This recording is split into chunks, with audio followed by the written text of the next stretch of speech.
એ લોટ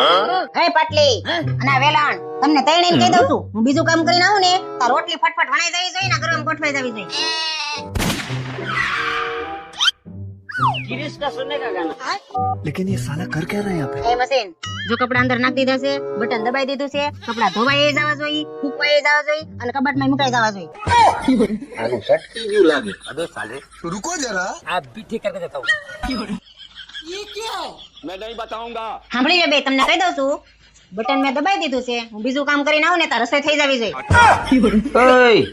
कौन है बे પાગલ બાગલ નથી થઈ क्या बात कर रहे रे बाबा મગજના આટા સટકીને જ ગયા ને હું કહીશું આપણે ગામડે ગયા તે તમે ને મમ્મી ને ફોઈ ને બધા ભેગા મળીને શું વાતો કરતા હતા હું વાતો કરતા હતા અરે મમ્મી ને ફોઈ એવી વાતો કરતા હતા કે અમારા સમયમાં તો અમે સવારે વહેલું ઉઠીને રસોઈ કરતી છાશ ફેરવતી કપડા ધોવા તો અમે નદીએ જાતી અને અત્યારની બાયુને શું એક બટન દબાય બધું કામ થઈ જાય તમે ત્યાં જ બેઠા હતા ભૂલી ગયા જો મેં બધે બટન દબાઈ દીધા છે હવે જોઈ કેવું કામ થાય છે